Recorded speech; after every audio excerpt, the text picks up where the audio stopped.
Hey. Time for another Out of This World story from rSpace. I'm at a total loss on what to do. If you're familiar with the story, you can skip to the update in the timestamp. I usually don't like sharing my problems with strangers, but I think I need advice that only this community can provide. This happened recently to me, so it's still fresh and I'm going through a roller coaster of emotions. To start, I've, 32 male, have been with my partner, 32 female, for 6.5 years. I've planned to marry and have kids with her, but life since the pandemic has put a lot of financial pressure on us that makes those things less than ideal until we can shore up our finances. She got fired 2 years ago, which led to her depressed state, which I tried my hardest to support and help her find a new job.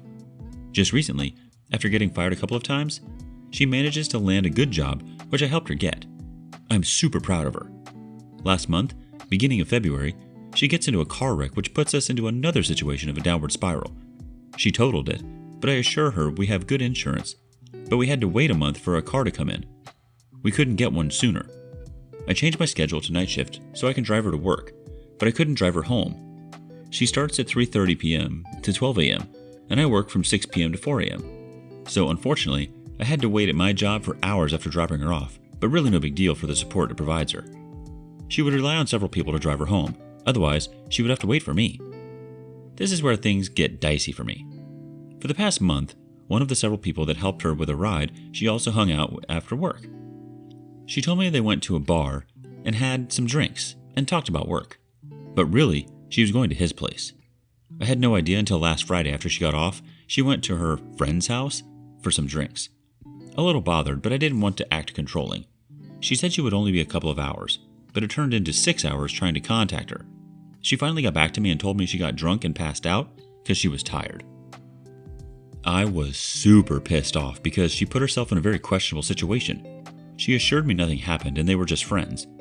Well, a week goes by and I've been wanting to get closer to her because something felt off about our closeness, but she just seemed not interested. So after work, she's home asleep and I did a really immature thing. I looked through her phone, and sure enough, she's talking about very explicit details about when they hooked up, and she sent him the same pictures that she had sent me that same night. And she has been telling this guy that she lives alone. So he has no idea who I am. My heart was shattered. This is the love of my life.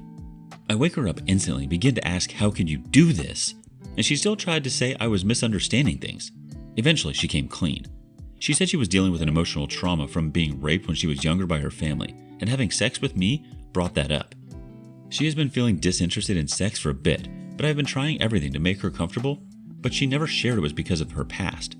However, I knew about her past from when we started dating, but it was never an issue. She said the sex with this guy was with toys, and she wanted to be abused and choked, and she didn't want me to do that with her. I'm completely destroyed. I love this woman to the ends of the earth, but I feel so betrayed and broken. I honestly don't know what to do. Just yesterday, we went to Disney Springs to talk about everything more in depth because I wanted to understand her more. I don't want to disrespect her in a way and try to be understanding. We have been together for so long that I find fighting and being irrational wrong, even if I'm broken about the situation. I know I don't deserve this, but I truly believe her to be a good person, and I feel like she doesn't deserve this situation either. But she caused it. I feel like my love for her is blinding me to the pain she inflicted to the relationship and me, and I'm having a hard time trusting her after this. We did have a good time at Disney Springs, and I feel like she loves me, but I don't know if it's right. I don't know how to navigate unraveling our lives or even begin to work on things. As of now, she is still talking to this other guy because I guess she cares about how she misled him and wants to set things right. Our lease is up in May and we have to live with each other until then because we have nowhere else to go. Thank you for reading this long wall of text and letting me vent. I'm super confused about the direction of my new reality and my feelings because all I want is the best for her, and she's the only person in this world that I could count on for comfort. But I don't have that anymore. I'm all alone. Update. D-Day was about 3 weeks ago for me. I attempted to reconcile the relationship, but I just don't think it's going to work anymore. Since me finding out and me going through my emotional roller coaster, she would just tell me I need to get therapy. Why are you sad about this? I didn't do it for the reasons you think. I'm sorry I hurt you. She does not want to talk about it anymore. I thought we were going towards a good path during my second chance with her, but she has moved to Snapchat to talk to the guy. Just this Friday, we were watching anime, and about 11 p.m., she got a message on Snapchat and left to go talk to him. And got drunk and didn't come back home till 6 a.m. She's telling me nothing happened, that I need to believe her, but it doesn't matter to me anymore. She just has no awareness how her actions affect other people, and I'm just along for this sick ride. We have to tell the apartment complex if we are staying or not by the end of the month, and our lease is up at the end of May. I was hopeful we could work things out, but she's unwilling to make a choice, me or him. She thinks this guy's her best friend and he understands her. Well, you know what? F you. I'm done. I want to be done. But my heart keeps pulling me back from all the good times we had. How could she throw them away so easily? I have my backup plans activated. I know I do not want to live with this person going forward. She wants to start fresh and renew the lease and be friends and let things happen organically as the first time. But why should I torment myself while she is still in communication with this person? It's madness. She belittles my feelings whenever I try to talk about her hanging out with this person still is affecting me as a person. And she just tells me to grow up. Like, what the F? Anyways, I still have to live with this person till the end of May for being financially tied to this person and unable to afford the rent on my own. But I am terrified of moving past this. But I'm hopeful that getting away will make me better. I don't deserve this. Our first reaction comes from Scary Inspector 8315. Cut her off, dude. She is poison to you and has no intention to let go of the dude. She is a bona fide cake eater. Your girl is already dead, and someone else with the same face as her is there in her place. The OP replies, that's my plan. AP still does not know I exist, and I really want to shatter that false reality of hers. She wants to keep her friends separate from the relationship, but it's ridiculous. We have been together for too long. Anyways, a affair partner should know what kind of person she is. D Reddit Avenger chimes in, she just has no awareness of how her actions affect other people. She's aware, she just doesn't care. Don't be afraid. Yes, it will be hard, but staying would be a lot worse. This is a very common situation that lots of people go through. They all feel like you do now, but the vast majority overcome this and have great lives. You will too. Your willingness to leave shows that. One more quick one from Belth17. Mate, you should go and enjoy life too. Grey rocker and go out. Hang out with your friends. Have hookups if you feel like it. Don't let her BS ruin your life. Distract yourself. Go to the gym. See your family. Surround yourself with positive stuff. Moving on. My, 21, mom, 56. Found my dad, 55, cheating. I invited her to move out. So my dad was the nicest guy you can meet. To me as a dad, he's the best. He does things extra miles. He's caring, loving, even takes my laundry and drive me wherever I need or ask. He cooks for us. Anyway, I can't honestly blame my mom because she has not been a very good wife and is treating my dad like crap this past few years, and I noticed that, but my dad remained patient with her. A few months ago, my dad brought home an old friend. He said they were high school classmates, and that the lady is already a widow, and is only visiting our place to find a new place to start with her kid. And my dad will show her our town. But then they leave, and well, my mom is not around that day for a few days. I ended up finding out that they did check into a hotel. And yes, my dad confessed. I was so devastated, like everything I knew about him is just a show or something. What a hypocrite, I told myself. My mom was crap for days, and I asked her and to move out. I told her I can buy a house for us, or even pay for an apartment, or any place she would want, right then and there. Anyway, I'm not bragging, but I kind of have some businesses, and I'm good at this with thousands in sales. Other than that, I have side jobs that I use for my school. I can basically afford to get a house. She was hesitant because our house is hers also. So I asked my sister who is living with us, she is older than me and is already a lawyer, but is hesitant to work this case or to ask my dad to move out. I was really insisting that we move out, but my dad is really crap this past few months, and he said he is very sorry, and he seems genuine, but I don't think as much as I believe him. Honestly, I don't think I can trust him again. Please don't cheat. It's the worst thing you can do. I honestly feel like me and my sister are not important for my dad, even though I know we are his life. Note: my mom had depression and suicidal thoughts history, so that's why I'm asking her to move out. I live in a dorm, and I'm always thinking about her. The reason I am asking her to move out is because I want her to be close to me so I can look after her. I told her I will look for an apartment or a house near my university, so we can live there. Edited. I already have an existing trust issues, but I think I'm at the edge of not trusting anyone. I started to doubt my own decisions lately, afraid that it might hurt my mom or the people I love, especially my sister and my mom. On to the next story. Just found out my ex-boyfriend is cheating on me with his coworker. I brought it up in front of all of his coworkers. Rant. Fake names, obviously. We were going out with his coworkers last night. Right as we got out to the bar, I saw a message on his phone that said, "My girlfriend is with me, so we can't talk about it, Claire." I immediately knew what was up. Cheating, obviously. I didn't say anything to him yet, because I had to go about this the right way. We went inside and met up with his friends and coworkers. They all introduced themselves to me, and when they asked what my name is, I told them, "Claire." Everyone kinda laughed, and I played it off and laughed with them. I told them I was just kidding, and then said my real name. My boyfriend immediately looked scared because he knew I knew. His best friend also looked nervous. I didn't say much to him the rest of the night. I just went on my own way to hang out with a small group of other girls and decided to get drunk and make my own fun.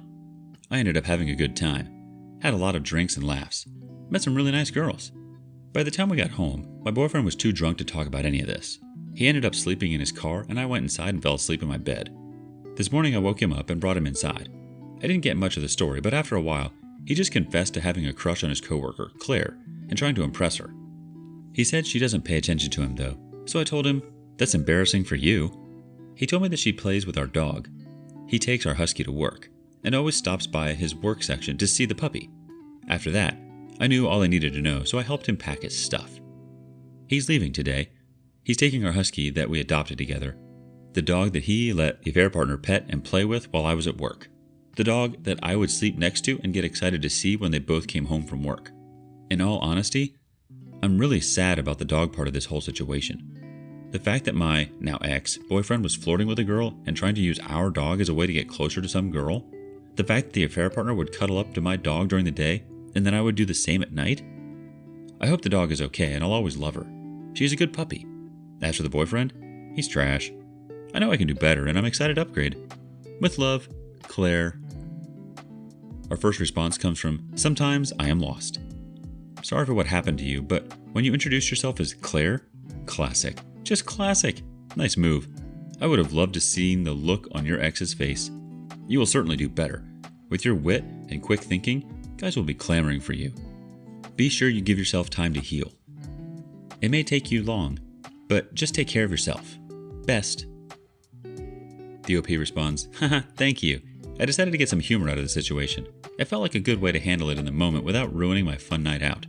I definitely need to take some time for myself now, but it will feel nice. I'm still 21 and I think I still have a lot to learn and experience. Looking forward to this next journey." Our next response comes from Diet Tab Soda. "Awesome, because you've done the right thing. If he's committed to you, he shouldn't have wandering eyes for anyone else but you. You are looking out for you. Best of luck." Next response coming from Lord Farquaad 777. "My long-term partner said almost the same exact thing in regards to having a crush on a coworker, but that she doesn't pay attention to him. You can see it in past posts of mine. Reading your story hurts. We have 2 kids together and a dog that we adopted together. How did you know to end this? How did you know this was more than a crush?" The OP replies, "I'm sorry you experienced something similar. It sucks a lot. It was enough for me to know that he has another woman at work who he is trying to impress. That crossed a boundary in our relationship and he knows it. That's why he tried to hide it. And that's more than enough of a reason to leave him. He disrespected the relationship, and I'm lucky that I caught it this early and on. I'm hurting, but I also feel relieved that I know I can try to move on."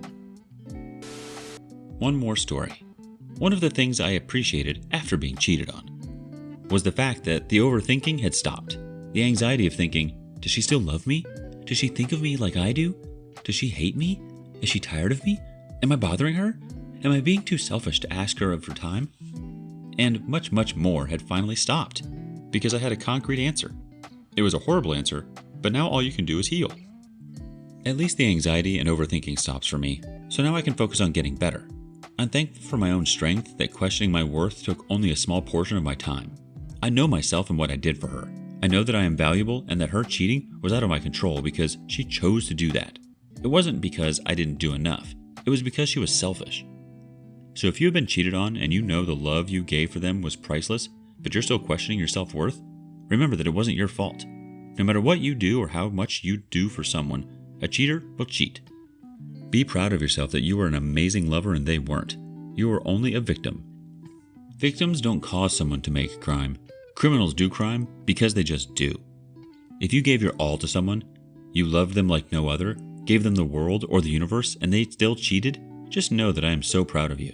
For loving the way you did, for the pure love you had, and for it to have been only taken for granted. I am so sorry to know that. I know how it feels, but I acknowledge your efforts. I acknowledge you even if the person who cheated on you doesn't. It hurts because you want the person you love to see those efforts. But who cares about their validation? A person who cheats is not respectable enough for you to want that. Our first reaction's from GhoulThrower676. Thank you for this.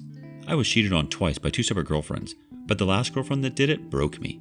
It's been almost a year and a half since all that happened, and every so often, I still feel broken. So thank you for the words of encouragement. One more thought from, I don't know, that's what she said. This is so heart-wrenching, but amazing at the same time. There's something very calming about it after it happens. They can't hurt you anymore, and it is painful, but time heals.